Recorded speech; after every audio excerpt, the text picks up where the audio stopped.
Hello, this is Ronald Allen, Managing Change on Facebook Live Chat. Today's discussion, what is the communications like around your home? Let's bring it really personal today, shall we? And as you can see in the background, I am blatantly promoting my book, My Castle, My Jail. Home ownership has never been easier to lose. No, I'm not going to offer it to you today, not even at a discount. Rather, I'm going to give you the backdrop for why I wrote the book. And it comes from two areas. One, because I've lived on 3 different continents. My parents have had a number of homes, and I've been very fortunate in most cases to have a single family home. The times that I was a renter, the times that I was a tenant, and I'll share some of those stories with you so you can get an idea of how we communicate with ourselves in order to achieve what we want. And the disconnect is when we're not really honest with ourselves. What is our intent? What is our purpose? Do we understand that it is a temporary situation that we find ourselves in? So we have to go back some years for this one, right? 1953.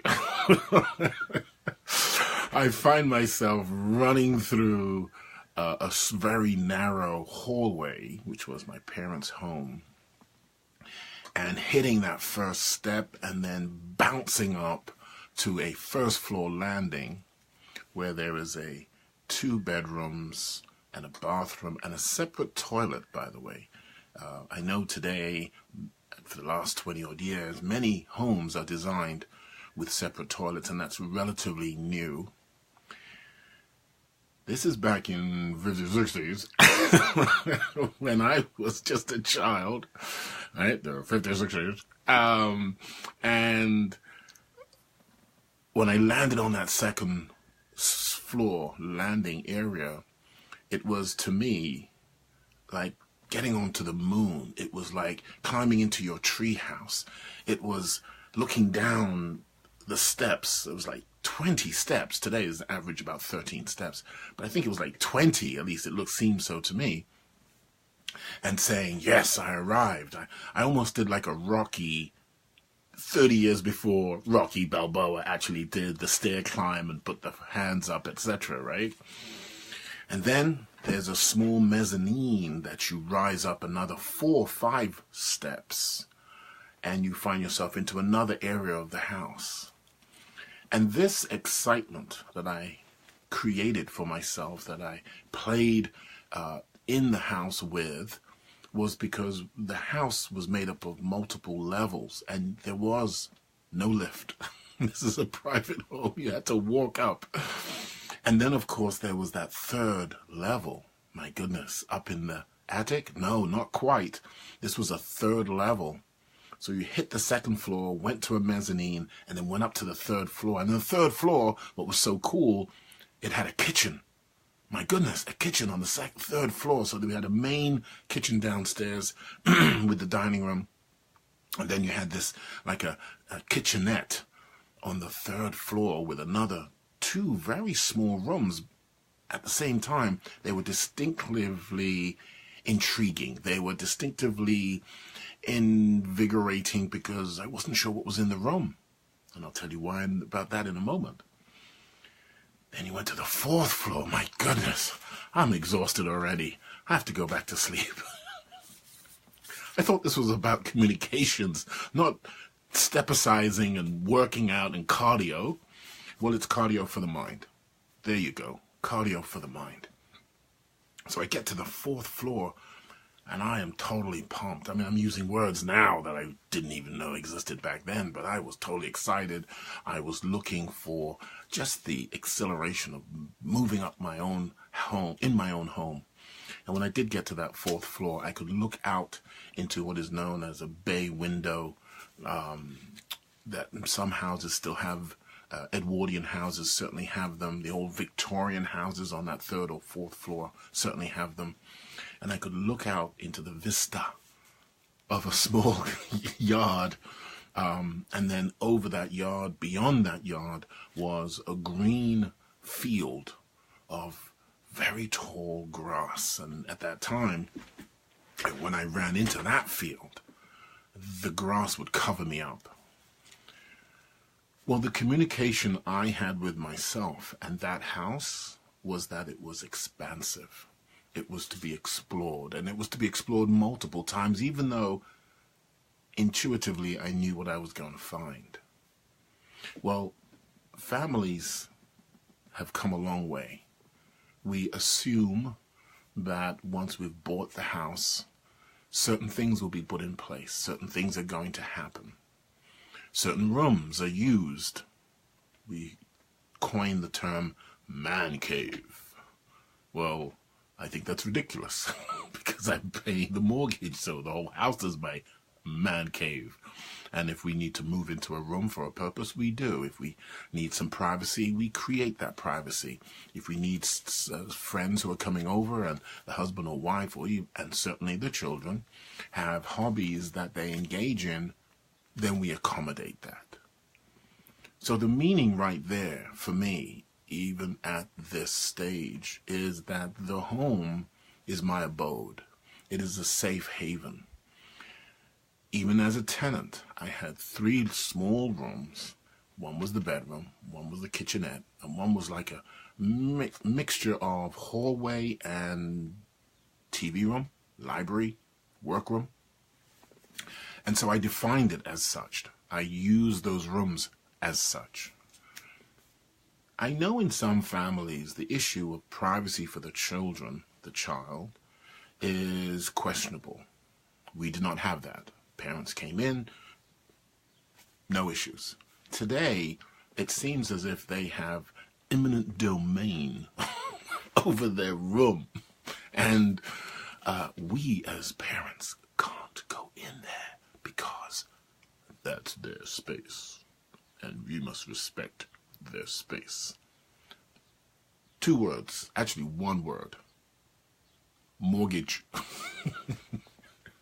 When you pay the mortgage, you can call the shots. It's that simple.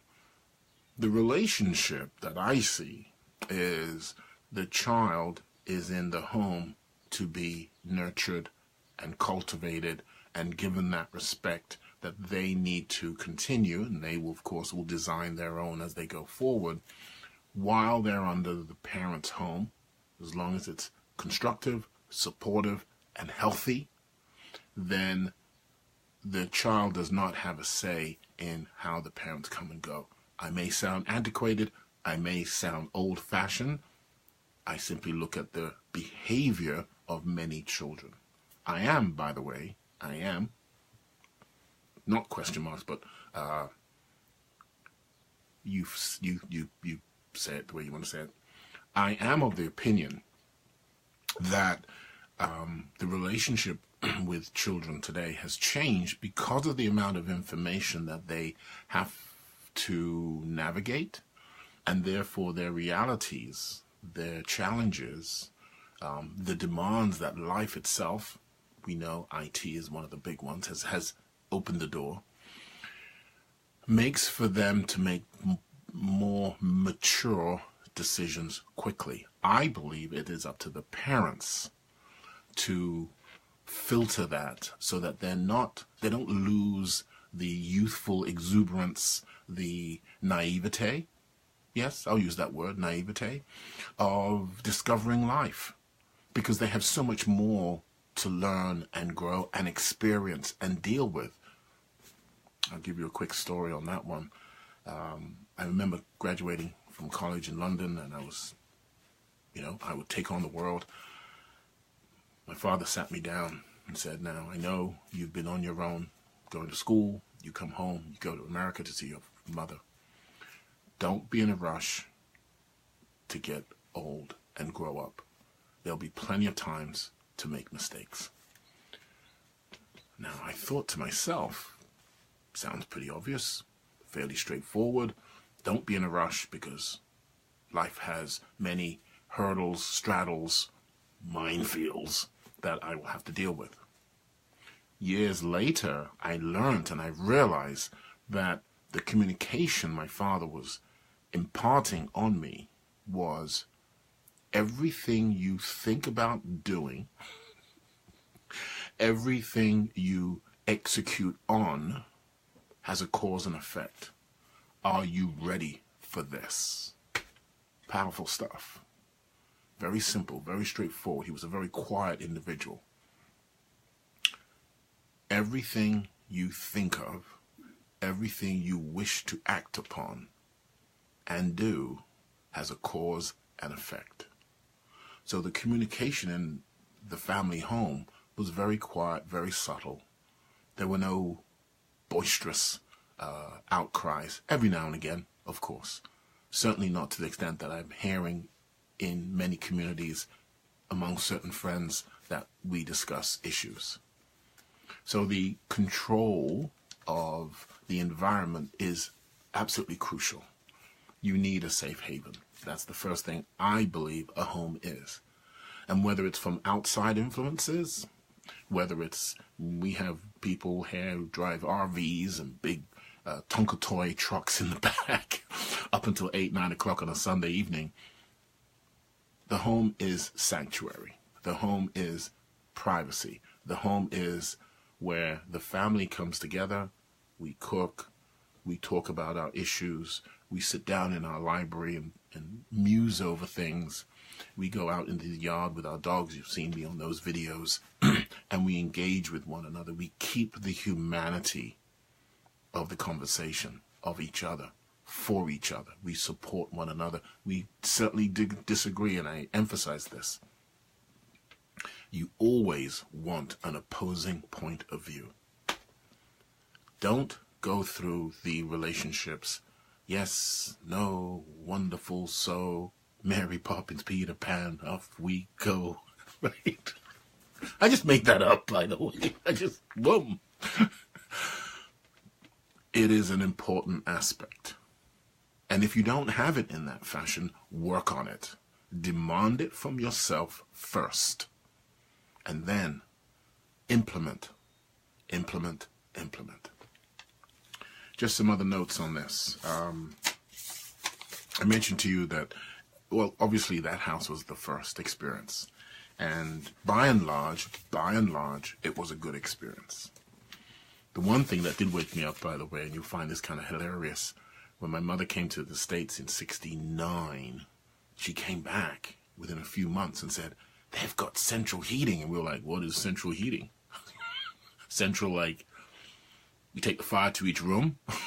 She said, yes, but it's in pipes, hot water pipes. And we're like, what's that? You know? We were situated in London. No, we weren't in the outskirts in some backwater town. They did not have central heating in those homes. And that was a first eye-opener that there is a totally different culture, a different expectation, a different demand on a standard of life that you want, have seen, experienced, and would like to strive for. So home ownership now became very different for us because we had to literally start a fire in the dining room and then take, at night, we had these hot water bottles, rubber hot water bottles. Do you believe it? Do you even know what those are? It's not a rubber, okay? It's a rubber container. You pour hot water in at night and you put it on your chest. And then during the night, you slung it out because it got cold. Well, in the morning, you keep on your skivvies and your flannels, and you go downstairs and you find the firewood. And I joke with people, the charcoal briskets that the coalman dropped in the chimney, not the chimney, in the chute outside the house, wasn't for barbecue. It was to warm the house. So can you imagine the transition? That perspective has totally shifted, right? You're going from a very mechanical, very dusty, a very unhealthy heating system to one where my mother was able to install gas in the house, and we had heating throughout the house now in each room. And yes, you had to go in and turn them on individually. It was far better than coal. Going forward, another experience in home ownership and how the dynamics changes us. Had a long-term relationship with a young lady who we rented.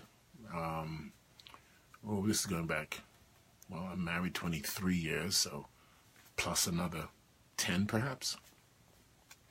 And the difference was what family could do and family could not do. And I have to juxtapose this because with Miriam, my wife of 23 years, I had to put my mother-in-law out twice. Oops. All right, edit this one. There goes the video. He was doing good until he did that. With the blessing of Miriam. Back at you with the blessing of Miriam. You see, coming from that perspective of the story I mentioned in the beginning, the home is my sanctuary, then my home with Miriam is my sanctuary. And nothing must disturb that, because our relationship to go forward, even though we had been together a while, was based on our relationship, our communications, our needs, understanding one another.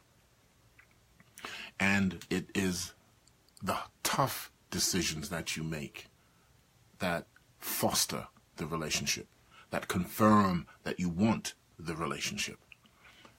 Even at work, and I'm going to keep it more on the personal level because it's home ownership, even at work, when you say something to your employee, when you advocate a position for your team, when you talk about intent and the way and manner in which you're going to execute, you've got to deliver. You've got to deliver. Hook, line, or sinker. You've got to deliver. Now, of course, if you need to adjust, everybody adjusts. You give reason, you give why. Why? The why. Okay? Back to the family. So here we are. Mother-in-law comes over. Want her to stay with us. No problem. She didn't want us to help her to buy a house that she could be nice and comfortable because her husband had died. The home they had lived in, 6 children, much bigger home. She didn't necessarily need the space. She didn't want to. So we brought her into our home. One morning, I'm hearing my wife expressing a concern. I come out, I assess the situation, we talk a moment. By 12 noon that day, eviction notice. Gotta go, Mom. Cannot disturb the homestead. Love you, want you, have you around day and night. Once you disturb the homestead, the communication stops. Again, when we talk about managing change, it is understanding what you will and will not put up with, how you will address it, and in a team manner approach. Crooked, wookedy, scotch tape, band-aids, glue, Elmer's glue, Gorilla Glue, it doesn't matter. You've got to enforce that. Otherwise, the future, you didn't think about that. The future is always in question. The consistency of the communication is now in question. So we did that twice. And with a few other wonderful experiences that we did have, and were able to give her some health advice and assistance. I think overall, it was a very good experience. Good, optimum, the best that we did. No sad sub stories. So many people today, I hear this constantly because we took care of our parents.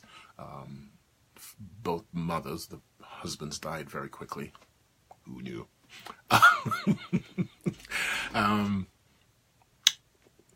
Many children today, and then when I say children, 40, 50 years old, express this, well, I can't take care of my parents. I don't know how to take care of my parents. And I guess in fairness, I have to say, not everyone can. Not everyone has that capability. I disagree, even with myself, because that's what they were supposed to show you. Now, here's the conundrum. What if they didn't? What if the relationship was adversarial? What if the relationship was actually very negative? Then you get to choose. Elevation, right? Elevate the species. You get to choose. You will always be, and I'm going to kind of finish on this one because I don't want to go too long, and I know I have gone through a few, but I think we've made the point about communicating at home. You will always be the child if you ask for permission. I want to leave you with that. You will always be the child if you ask for permission. Parents do not ask for permission to treat their children. And if we are going to take care of them as caregivers, we don't ask. We should know and instinctively provide, and to the extent that we can, and be comfortable with that. Be comfortable with the uncomfortable. Be comfortable with the intolerableness of the fact they know how to pull your buttons, your triggers. They press your buttons, pull your triggers. Okay, get that right. Press buttons, pull triggers. Some quick statistics. Robert Wood Johnson Foundation found that 34% of caregivers will predecease those that are taken care of. Center for Disease Control finds that there's about 11-12% increase in seniors as they get over 100 years old and are fully functional, and therefore demand on resources, demand on community services and care. Children will still be concerned for their parents, will be increasing. And this is data, by the way, some 10, 15 years ago. There are 4 main new middle-class cultures coming up. Japan, India, the Middle East, and Latin America. And many of them, especially the Japanese and I believe it's Indians from India. We'll talk about that topic another time. Everyone's called Indian, but certain people. Anyway, so the Indians have a new middle class, and their traditional family structure, communication of need, intent, expectations is, I don't want to take care of my parents. I don't want to take care of my grandparents. I don't want to take care of my parents. I want that freedom. I want what I see and experience when I came to the West. And that is also very true in Japan. I have some friends from India, and their children have no intentions of taking care of the parents, let alone the grandparents. So the communication has changed. How are you going to manage that level of significant cultural, social change? And will you find peace of mind in the fact that it has changed? So, Sean, thank you very much for joining in. I'm just going to see who else is here. Marty, thank you very much for joining in. Anna, Terry, my goodness, thank you. Jamal, C.A., Dave, John, thanks, guys. I really do appreciate this. We're going to have the coaching. A lot of people keep sending me emails. Thank you very much. I will. I just want to keep these 30 minutes, quick discussions, because I can talk about many different things, and we can do it on a daily basis. You can get an idea of who I am, what I'm all about. And then so as we go back into our guest interviews on managingchange2, numeric2.com, as we go into the coaching service, and please check out the managingchangenewsreel.com. That's a free curated articles. We've been doing that for about 4 years. You'll get those twice a day, I believe. And we're getting an intern to help us out with that. So, 1, if you are taking care of your parent or a significant other, okay, it doesn't really matter, a child, maybe you are now having to take care of a child because your family has passed, members have passed. Life sends us curveballs, guys. And there is no fixed game plan. We have to develop that resilience. And so today, I'm going to finish up. You will always remain a child if you have to ask for permission. And lastly, give yourself a chance. Don't be hard on yourself. When your mind and your body's pushing back, let go, let go, let go. Let it be okay not to be in control 24/7. This is Ronald Allen, managing change on Facebook Live Chats. You know where to find me.